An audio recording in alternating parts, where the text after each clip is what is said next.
जानकी जीवन स्मरण जय जय राम पार्वती पते हर हर महादेव पुंडलीक वरदा हरि विठ्ठल। श्री अनंत कोटी ब्रह्मांड नायक राजाधिराज सच्चिदानंद सद्गुरु श्री ब्रह्मचैतन्य महाराज की जय। श्री महाराजांच्या सेवेमध्ये आपण शुद्ध ज्ञान निरूपणाचा विषय विस्तृतपणे पाहतोय। कालपर्यंत आपण या समासातील 5 ओव्या पाहिल्या। शुद्ध ज्ञान असा शब्द जेव्हा समर्थ वापरतात तेव्हा त्यांना अत्यंत शुद्ध ज्ञानाला निर्देशित करायचं आहे, ज्यामध्ये कोणतीही अशुद्धता नाही असं ज्ञान, ज्यामध्ये कोणतंही द्वैत नाही असं ज्ञान, ज्यामध्ये केवळ आणि केवळ आत्मा आहे असं ज्ञान। आपलं खरं स्वरूप जाणणे हे शुद्ध ज्ञान आहे। ज्ञान म्हणजे आत्मज्ञान पहावे आपणासी आपण असं म्हणताना समर्थांनी आपल्या स्वतःच्या आत शिरण्याकडे निर्देश केला। कुठे जायचं? आपल्या स्वतःच्या आत जायचं। योगी अरविंद म्हणून एक महान योगी होऊन गेले। पॉंडेचेरीला त्यांचा आश्रम आहे। ते म्हणायचे, जितकं स्वतःमध्ये डुबता येईल, आत स्वतःच्या जाता येईल, तितकी आध्यात्मिक प्रगती आहे। काल आपण पाहिलं की हा आत्मज्ञानाचा विषय आणखी सखोलतेनं समर्थांनी कशा प्रकारे आपल्याला सांगितला आहे। त्यांनी या आत्मज्ञानाच्या काही खुणा सांगितल्या की हे ज्ञान कसं आहे तर आपल्या मनबुद्धीला अगोचर आहे, परे होऊनही पलीकडचं आहे आणि जिथे किंचितही द्वैत नाही, दृश्याचं भान नाही। हा विचार बघत असताना आपण कसे आहोत हा विचारही सखोलतेनं पाहणं गरजेचं आहे। आज आता आपण 6व्या ओळीपासून पुढे विषय पाहणार आहे। काल निरूपणाच्या शेवटी जागृती, स्वप्न, सुषुप्ती, तुर्या या शब्दांनी शेवट झाला होता। यातील तुर्येमध्ये समर्थांनी आता प्रवेश केलेला आहे। 6 आणि पुढच्या ओव्यांमध्ये समर्थ काय म्हणतायत पहा। सर्वसाक्षी अवस्था तुर्या, ज्ञान ऐसे म्हणती तया, परिते जाणीजे वाया पदार्थ ज्ञान। दृश्य पदार्थ जाणीजे, त्यास पदार्थ ज्ञान बोलीजे, शुद्ध स्वरूप जाणीजे, या नाव स्वरूप ज्ञान। जेथे सर्वची नाही ठाईचे, तेथे सर्व साक्षीत्व कैचे, म्हणूनी शुद्ध ज्ञान तुर्येचे मानूची नये। अत्यंत महत्त्वाच्या आणि गंभीर सखोल अशा विषयाला समर्थांनी हात घातला। आपण कसे आहोत हे आपण आधी जरा नीटपणे पाहूया। आपण हे तर पाहिलं की आपण इंद्रियांनी बनलेले आहोत। अर्थातच ही इंद्रिये पंचमहाभूतांनी बनलेली आहेत आणि शिवाय त्यामध्ये त्रिगुण आहेत, सत्व, रज, तम हे एकत्रितपणे साठलेले आहेत। एकूण काय? सत्व, रज, तम आणि पंचमहाभूते आणि आपली ही इंद्रिये म्हणजे हातपाय इत्यादी बाहेरील इंद्रिये झाली आणि अंतःकरण, चित्त, मन, बुद्धी, अहंकार वगैरे आतील इंद्रिये झाली। या सर्वांनी आपण जरी बनलेलो असलो तरी या सर्वांना चालवणारा आत्मा तिथे आहे हे आपण विसरतो। आपण ही गोष्ट पाहताना परवाच्याच निरूपणात पाहिलं की गाडी जशी वेगवेगळ्या साधनांनी बनते तरी त्याला चालवायला कुणीतरी एक लागतो, तसंच आपल्या या देहाचं आहे। खरा नियंता हा आपल्या इंद्रियांच्या, आपल्या देहाच्या पलीकडे लपलेला आहे, त्याच्या मागे कुठेतरी आहे आणि तेच आपलं खरं स्वरूप आहे। आपण या इंद्रियांच्या, देहाच्या माध्यमानं आयुष्य जगत असताना काही अवस्था भोगत असतो। जसं की आत्ता आपण जर हे निरूपण ऐकत असू तर आपण जागृत अवस्थेमध्ये आहोत। म्हणजे काय तर आपली असलेली जाग, अगदी सोप्या भाषेत म्हणजे ही जाग म्हणजेच जागृती आहे।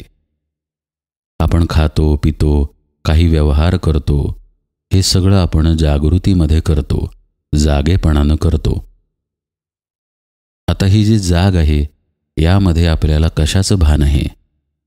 मुख्यतः आपल्याला आपल्या देहाचं भान आहे आणि अर्थातच बाहेरील प्रपंचाचं किंवा प्रकृतीचं, संसाराचं भान आहे.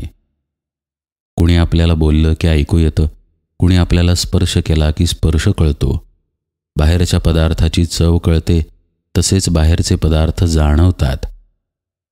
असा आपला आणि दृश्याचा, या दृश्य प्रपंचाचा, प्रकृतीचा जागृतावस्थेमध्ये संबंध येतो. दुसरी एक आपली अवस्था आहे ती म्हणजे स्वप्नावस्था. ज्यावेळी आपण निद्रिस्त होतो त्यावेळी एक अशी अवस्था प्राप्त होते ज्यावेळी आपला स्थूल देह हालचाल करत नाही. आपल्याला आपल्या स्थूल देहाचं भान असत नाही, पण हा देह म्हणजेच मी आहे अशी जी आपली घट्ट देहबुद्धी आहे ती तिथे असते. फक्त देहाचं भान असत नाही. बरं, देहबुद्धी असते इतकंच नाही तर आपलं मनसुद्धा सुरू असतं, आपली बुद्धी सुरू असते. आपल्या मनाचे व्यवहार, आपल्या मनाचे सगळे व्यापार सुरू असतात आणि मग आपण आपल्या संस्कारांप्रमाणे स्वप्नात काहीतरी पाहतो. आता हा विषयसुद्धा खूप गहन आहे. जे आपल्या मनी वसे ते स्वप्नी दिसे अशी म्हण आहे, पण दरवेळी असंच घडतं असं नाही. कधीकधी स्वप्नामध्ये पारमार्थिक दर्शने, पारमार्थिक मार्गदर्शन मिळाल्याचे दाखलेसुद्धा आहेत. पण स्वप्न पारमार्थिक दृष्टीनं पडलेलं असो किंवा व्यावहारिक दृष्टीनं, म्हणजे आपल्याच मनातले विचार किंवा आपल्यावर असलेले पूर्वसंस्कार, अगदी आपले पूर्वजन्म यामुळे पडलेलं स्वप्न असो, सर्व स्वप्नांमध्ये एक गोष्ट समान आहे की तिथे स्वप्न उपभोगणारा मी जागा आहे आणि हा मी देहबुद्धीचा मी आहे. मी अमुक अमुक ठिकाणी गेलेलो आणि मला हे दर्शन झालं. अमुक महाराज समोर आले आणि त्यांनी मला असं केलं. किंवा मी प्रवास करत होतो, शेजारच्या माणसानं माझं पाकीट चोरलं, मग मारामारी झाली. किंवा मी फिरत फिरत गेलो, तिथे भरपूर पाखरे होती, पक्षी होते, सरोवरे होती आणि नंतर स्वप्न संपलं. मनुष्य वेगवेगळ्या प्रकारची स्वप्ने पाहिल, पण ते अनुभवणारा देहबुद्धीचा मी तिथे आहे, अशी ही स्वप्नावस्था आहे. स्वप्न कुणाला दिसलं? मला दिसलं. स्वप्नामध्ये अमुक अमुक देवता दिसली. कुणाला दिसली? मला दिसली असं आपण म्हणतो. म्हणजे दर्शन घेणारा मी तिथे जागा असतो आणि अनुभव घेणारा मी सुद्धा तिथे असतो. जागृतावस्थेमध्ये जसे आपण अनुभव घेतो तसेच स्वप्नावस्थेमध्ये अनुभव घेतो. फरक इतकाच आहे की जागृतावस्थेमध्ये आपल्या देहाचं भान आपल्याला आहे, स्वप्नावस्थेमध्ये आपला देह निद्रिस्त आहे. पण जसं देहबुद्धीच्या मीनं जागेपणाचे अनुभव घेतले जातात, तसेच देहबुद्धीच्या मीनेच स्वप्नातील अनुभव घेतले जातात. म्हणजे वस्तुतः स्वप्नसुद्धा एक प्रकारे अज्ञानच आहे, जशी जागृतावस्था अज्ञान आहे. जिथे जिथे मी म्हणजे देहबुद्धीचा मी आहे तिथे अज्ञान आहे असं पक्क समजावं. आता या स्वप्नावस्थेनंतर आणखी एक अवस्था आहे आणि ती म्हणजे सुषुप्ती अवस्था. इथे आता निद्रेचं स्वरूप आणखी गाढ होतं, गहन होतं, खोल होतं. आता इथे मागच्या अवस्थेमधील काही लक्षणे पुढे येतात. जसं समजा एखादा विद्यार्थी 8वीमध्ये शिकत आहे, तर साहजिकच त्यानं 5वी पास केलेली आहे आणि 7वी पण पास केलेली आहे. तसंच आपण सुषुप्तीमध्ये आहोत याचा अर्थ जागृतावस्था ओलांडली, स्वप्नावस्थाही ओलांडली असा अर्थ होतो. या सुषुप्तीमध्ये स्वप्न नाही आणि अर्थातच स्वप्नामध्ये जशी आपल्याला आपल्या देहाची जाणीव नसते तशीच या सुषुप्तीमध्ये तर नाहीच नाही. प्रसंगी काय होतं, स्वप्नामध्ये एखादा मोठा धक्का बसला तर आपण जागे होतो. पटकन आपल्याला आपल्या देहाचं भान येतं आणि दचकल्याचा भाव निर्माण होतो. आपणच आपल्या शरीराला धक्का देतो आणि जागे होतो. हा भाग सुषुप्ती अवस्थेमध्ये होत नाही, कारण तिथे अगदी पूर्णपणे आपल्याला आपल्या देहाचं विस्मरण झालेलं असतं. सुषुप्तीची आणखीन एक गंमत अशी की सुषुप्तीमध्ये आपल्या देहबुद्धीचा मी सुद्धा निद्रिस्त होतो, जो स्वप्नावस्थेमध्ये जागा असतो. त्यामुळे तिथे मी सुषुप्तीमध्ये आहे असं स्मरण असतच नाही. कोणतंच स्मरण सुषुप्तीमध्ये असत नाही. सूक्ष्मपणे एक शारीरिक क्रिया जी सुरू असते तेवढी सुरू असते आणि अर्थातच त्याचं भान आपल्याला असत नाही. मोठमोठे योगी, ऋषीमुनी किंवा संत सत्पुरुष निद्रेला एक प्रकारचं मरण आहे असंच म्हणतात. त्याचं कारण मेल्यानंतर जशी व्यक्ती असते तशीच खरं म्हणजे ती खोल निद्रेमध्ये असते.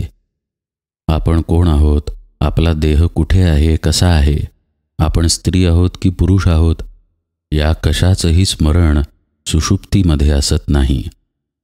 फार तर फार किंचित स्मरण स्वप्नावस्थेमध्ये राहील. आठवून पहा, आपल्याला कधी स्वप्न पडलं असेल तर आपण जर पुरुष असू तर स्वप्नामध्ये सुद्धा आपण पुरुषच असतो. कधीकधी भ्रमामुळं स्त्रीही होतो. काही सांगता येत नाही, कारण शेवटी ते स्वप्न आहे, मनाचा व्यापार आहे. पण सुषुप्तीमध्ये मात्र कुठलंच भान असत नाही. शारीरिक क्रिया त्या देहाची सुरू आहे म्हणून त्याला व्यवहारापुरतं जिवंत म्हणायचं, नाहीतर खरं म्हणजे ते एक प्रकारचं मरणच.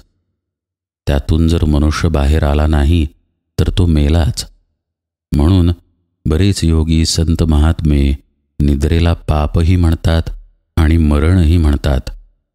तुकाराम महाराज तर बऱ्याच अभंगांमध्ये निद्रेला अक्षरशः शिव्या घालतात.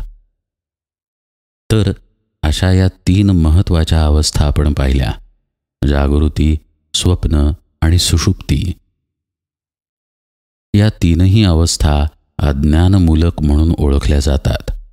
या 3ही अवस्था अज्ञानात्मक आहेत म्हणून ओळखलं जातं, कारण आपल्याला आपलं स्मरण या 3ही अवस्थांमध्ये असत नाही.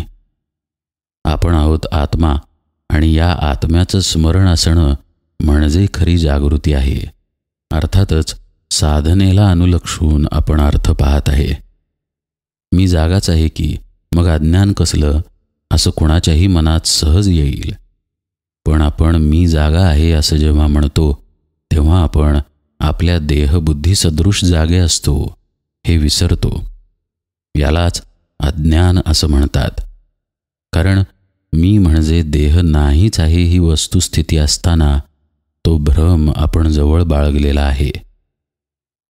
अशी ही जागृत अवस्था, स्वप्नावस्था आणि सुषुप्ती अवस्था आपल्याला आत्म्यापर्यंत घेऊन जाऊ शकत नाही. आता इथे 4थ्या अवस्थेचा विषय येतो आणि ती अवस्था आहे तुर्यावस्था. ही अवस्था सुषुप्तीच्या पलीकडे आहे. असं पहा, जर आपण 7वीमध्ये आहोत तर मगाशी पाहिलं त्याप्रमाणे 6वी पास केलेले असतो. याचा अर्थ काय? 6वीमध्ये आपण राहिलो, तिथे शिकलो, तिथला अभ्यासक्रम पूर्ण केला, परीक्षा दिली आणि मग पास होऊन 7वीमध्ये आलो. हे जसं व्यवहारात आहे तसंच परमार्थामध्ये सुषुप्तीच्या पलीकडे जाण्यासाठी सुषुप्तीमध्ये राहावं लागतं. जिथे आपलं देहभान नाही, जिथे आपलं मन नाही, आपली बुद्धी नाही, त्यातील तर्क नाहीत, चित्त नाही, अंतःकरण नाही, पण आपण मात्र आहोत, अशा साधनेच्या जागृतावस्थेमध्ये राहावं लागतं. आणि असं वर्षानुवर्ष राहिलं की साधकाचा प्रवेश तुर्यावस्थेमध्ये होतो. ही अत्यंत दुर्मिळ अशी अवस्था आहे. सुषुप्तीबद्दल आपण माहिती पाहिली की तिथे देहाचं भान नाही, मन, बुद्धी वगैरे काहीही नाही. अशा अवस्थेमध्ये राहणं वाटतं तितकं सोपं नाही. आपण रोज अशा अवस्थेमध्ये जातो जेव्हा आपण गाढ निद्रेमध्ये जातो. पण गाढ निद्रा ही काही साधना होत नाही, ध्यान होत नाही. का बरं? कारण आपण आपल्या स्वरूपालाही विसरून जातो म्हणून, आणि म्हणूनच ते मरणासारखं आहे. पण जर तिथे स्वरूपाची स्मृती शिल्लक राहिली, जर स्वरूपाचं, आत्म्याचं, नामाचं स्मरण जागं राहिलं आणि बाकीची मात्र लक्षणे सुषुप्तीची कायम राहिली, तर ती जागृत सुषुप्ती ठरते. यालाच ध्यानावस्था असं नाव आहे. अर्थात याच्या वेगवेगळ्या पायऱ्यांमध्ये सविकल्प ध्यान, निर्विकल्प ध्यान बरेच प्रकार आहेत. पण मुख्यतः गाढ ध्यानाची हीच अवस्था आहे की मनुष्याला कशाचंही भान नाही, पण त्याला नामाचं, आपल्या आत्मस्वरूपाचं भान आहे.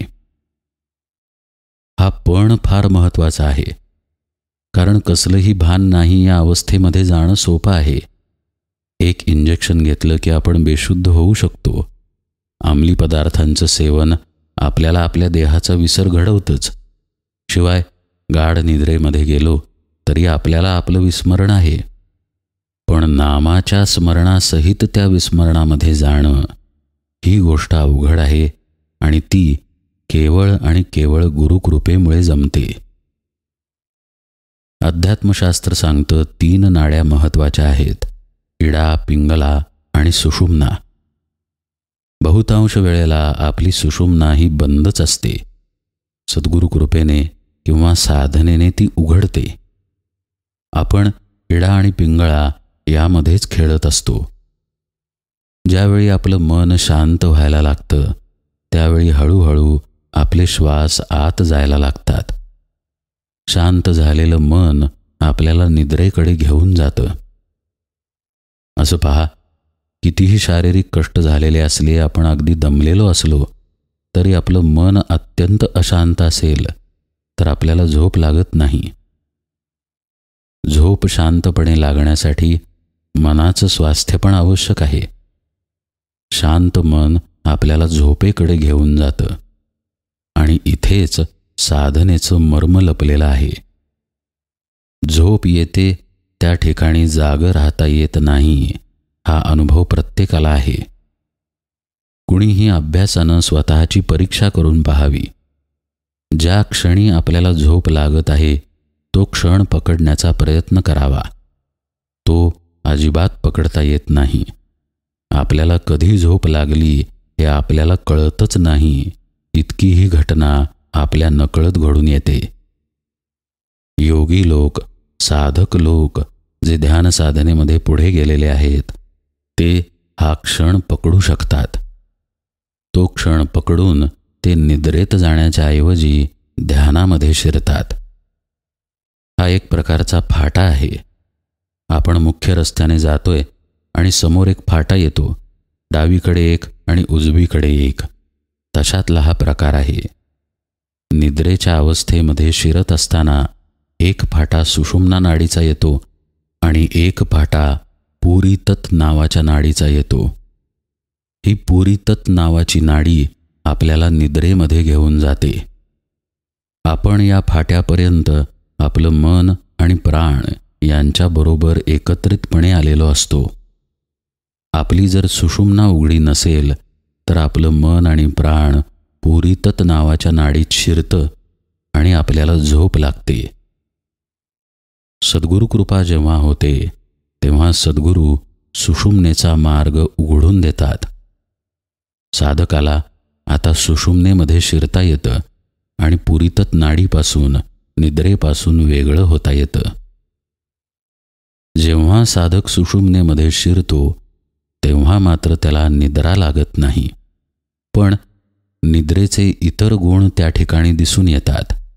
जसं की त्याला देहाचं भान असणार नाही. देहबुद्धीच्या अंगानं आपण कोण आहोत, म्हणजे पुरुष, स्त्री किंवा आपलं नाव काय आहे वगैरे याचं भान असणार नाही. स्थळ काळाचं भान असणार नाही. भान असेल ते सद्गुरुपदिष्ट बोधाचं, तोच मी आहे या सोहम भावाचं, किंवा भगवंताच्या नामाचं, सद्गुरूंनी जे आपल्याला नाम दिलेलं आहे त्याचं स्मरण तिथं जागं राहतं. ते सुषुम्नेमध्ये राहतं. आणि बाकी देहाचं भान गेलेलं असतं. हे जे साधक सुषुम्ना मार्गानं जाऊन आत्मस्मरणामध्ये राहण्याचा अभ्यास करतो, हे घडतं चिदाकाश या भागामध्ये. आपलं भ्रूमध्याचं स्थान ते आपलं ब्रह्मरंध्राचं स्थान, याच्यामध्ये मस्तकामध्ये जी पोकळी आहे त्याला चिदाकाश अशी संज्ञा आहे. या चिदाकाशामध्ये साधक आत्मभावानं स्थिर राहतो. अर्थातच यावेळी त्याचं मन, बुद्धी, चित्त, अहंकार, अंतःकरण काहीही नाही आहे. मगाशी पाहिलं त्याप्रमाणे त्याला देहाचं भान नाही आहे आणि स्थळ काळाचंही भान नाही आहे. आणखी एक महत्त्वाची गोष्ट म्हणजे या ठिकाणी असलेलं स्मरण किंवा आत्मभाव हा निःशब्द असतो. मी ब्रह्म आहे असं तो मनानं म्हणत नाही किंवा भगवंताचं अक्षरी नाम तो घेत नाही. त्या नामाचा जो गर्भितार्थ आहे त्या भावामध्ये तो राहतो. जसं आई म्हटल्यानंतर आपल्याला आईचं स्मरण होतं, पण आपल्याला आई आहे याच्या भावामध्ये येण्यासाठी आई आई म्हणावं लागत नाही. तो भाव आपला निःशब्द राहू शकतो. तसंच मी ब्रह्म आहे किंवा मी तेच आहे, सोहम सहा अहम किंवा तत्वम असी असं शाब्दिक स्मरण तिथं नसतं. राम राम किंवा शिव शिव, दत्त दत्त अशा शाब्दिक नामांचा उच्चार तिथं नसतो. तर रामनामाचा जो बोध आहे की राम म्हणजेच तू आहेस आणि तू म्हणजेच राम आहेस, हा निःशब्द बोध तिथं असतो. अर्थातच असा निःशब्द बोध टिकवून धरण्यासाठी पुष्कळ साधना अभ्यास करावा लागतो. जसं 1 लिटर पाण्याची बाटली आहे. आता ती काही फारशी जड नाही, पण हात सरळ करून कोपरामध्ये न वाकवता ती आधांतरी धरून पहा बरं. 10-15 मिनिटे झाली, अर्धा तास झाला की तीच बाटली आपल्याला धरवत नाही, आपल्याला वजन सहन होत नाही. तसंच इथं भावामध्ये स्थिर राहण्याच्या बाबतीत होतं. इथं तितकंसं स्थिर राहता येत नाही, म्हणून साधनेचा अभ्यास करावा लागतो. आणि अभ्यास जसा वाढत जाईल, आपल्याला आपल्या मनाशिवाय, बुद्धीशिवाय, आपल्या देहभावाशिवाय राहण्याची सवय जसजशी होत जाईल, तसतशी एका बाजूला शांती मिळत जाते आणि एका बाजूला आत्मभावामध्ये स्थिर राहण्याचा अभ्यासही घडत जातो. आणि असा अभ्यास दृढ झाला की मग साधक निःशब्द अशा आत्मभावामध्ये इथे स्थिर राहतो. त्यावेळी मग त्याला मगाशी पाहिलं तसं ना देह मन बुद्धीचं भान असतं, ना स्थळ काळाचं भान असतं. ही खरी साधनेची अवस्था आहे. आता या अवस्थेमध्ये कायमस्वरूपी कोणालाही राहता येणार नाही, कारण शेवटी ज्याचा त्याचा देह त्याच्याजवळ आहे, त्या देहाशी संबंधित भोग आहेत, व्यवहार आहेत. त्यामुळे काही काळ अशा साधनेच्या, ध्यानाच्या गाढ अवस्थेमध्ये साधक राहतो आणि तिथून बाहेर येतो. पुन्हा एकतर इडा आणि पिंगळा नाड्यांमध्ये येतो आणि मग परत दृश्यामध्ये, प्रपंचामध्ये, संसारामध्ये, जागृतावस्थेमध्ये येतो, नाहीतर पुरीतत नाडीमध्ये जाऊन निद्रिस्त होतो. पण हा अभ्यास अत्यंत महत्त्वाचा आहे. मोठमोठे साधक तुम्ही पहा, गुरुदेव रानडे असतील, स्वामी विवेकानंद असतील, गोंदवलेकर महाराज असतील, नाहीतर अनेक संत महात्मे असतील, सगळ्यांनी अगदी नित्यनेमाने गुरुपदिष्ठ साधना केलेली आहे. नित्यनेमाने सर्वजण या सुषुप्तीच्या मार्गाने ध्यानावस्थेमध्ये गेलेले आहेत. हा अभ्यास वर्षानुवर्षे करण्याचा अभ्यास आहे. यामध्ये एकच जमेची बाजू अशी की मागच्या जन्मी केलेला अभ्यास या जन्मामध्ये आपल्याबरोबर येतो. त्यामुळं घडतं काय, काही साधकांच्या बाबतीत ताबडतोब प्रगती झालेली दिसते, कारण पूर्वजन्मामध्ये साधनेचा अभ्यास केलेला असतो. असं हे सुषुप्ती अवस्थेमध्ये जागं राहणं आहे. सुषुम्नेच्या मार्गानं ध्यानावस्थेमध्ये पोचणं आणि त्या ठिकाणी आपल्या आत्मस्मरणामध्ये राहणं. स्वरूप समाधानामध्ये राहणं. ही अवस्था जसजशी दीर्घ होत जाते, जसजसा याचा अभ्यास नियमानं आणि दीर्घकाळ केला जातो, तसतसं साधक तुर्या अवस्थेच्या जवळ जायला लागतो. जसं जागृती, स्वप्न, सुषुप्ती या अवस्थांना अज्ञानमूलक म्हटलं जातं, तसं या तुर्या अवस्थेला ज्ञानावस्था म्हटलं जातं. आता ते का म्हटलं जातं हेही आपण पाहूया. ज्ञान म्हणजे काय आहे? आत्मज्ञान हे स्पष्टच समर्थांनी सांगितलं. आता जोपर्यंत आपण जागृती, स्वप्न, सुषुप्ती या अवस्थांमध्ये आहे, तोपर्यंत अर्थातच आपल्याला आत्म्याचं ज्ञान नाही. आपण मगाशी बघितलं की आपण आपल्या देहभावाचं गाठोड घेऊनच या 3 अवस्थांमध्ये फिरत असतो. त्यापैकी तिसऱ्या अवस्थेचं, सुषुप्तीचं वैशिष्ट्य आपण पाहिलं की तिथे आपल्याला संधी आहे जागं राहण्याची. आपला देहभाव जाऊनही आपण राहू शकतो हे अनुभवण्याची. हे घडतं सुषुम्नेच्या मार्गानं आणि सुषुम्नेची किल्ली आहे सद्गुरूंकडे.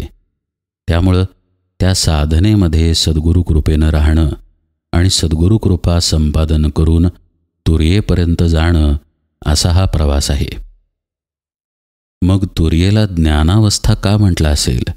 तर ज्या अवस्थेमध्ये आपण देह नसून, मन, बुद्धी इत्यादी काहीही नसून, स्थळ, काळ यांचं काहीही बंधन आपल्याला नसून, आपण सच्चिदानंद स्वरूप आत्मा आहोत असं जीवाला कळतं, ती अवस्था म्हणजे तुर्यावस्था आहे. पण इथे घडतं काय की मी ब्रह्म आहे याची जाणीव जीवाला होते, तरी तिथे मी राहतोच.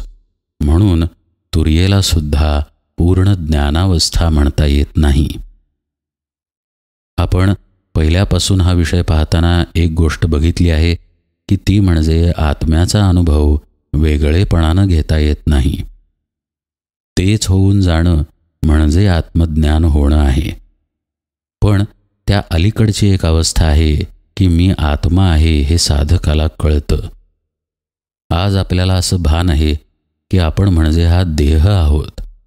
जो मनात आपण विचार करतोय तो मी करतोय असा भाव आपल्यामध्ये असतो. आपण फक्त हे ऐकून असतो की आपण म्हणजे देह नाही, मन नाही, पण आपल्याला तसा अनुभव नसतो. हा अनुभव तुर्येमध्ये येतो की आपण म्हणजे देह नाही, मन नाही, आपण सच्चिदानंद स्वरूप आत्माच आहोत. पण शेवटी तो झाला अनुभवच. त्यामुळे अनुभव घेणारा आणि अनुभव हे द्वैत तिथे राहतच. आणि म्हणूनच या 6, 7 आणि 8 या ओव्या महत्त्वाच्या आहेत. या ओव्यांमध्ये समर्थ म्हणतात की ज्ञानावस्था तुर्येला म्हणतात, पण ते पदार्थ ज्ञान आहे, ते वाया आहे. त्याला खऱ्या अर्थानं ज्ञान म्हणता येत नाही. जे काही अनुभवाला येतं ते पदार्थ म्हणून समजलं पाहिजे. जसं आपल्यासमोर ठेवलेला मोबाईल आहे, आपल्यासमोर ठेवलेली खुर्ची आहे, आपल्यासमोर ठेवलेला गुलाबजाम आहे, आपल्यासमोर आपला देह आहे. हे सगळं पदार्थ ज्ञानच आहे, दृश्यच आहे.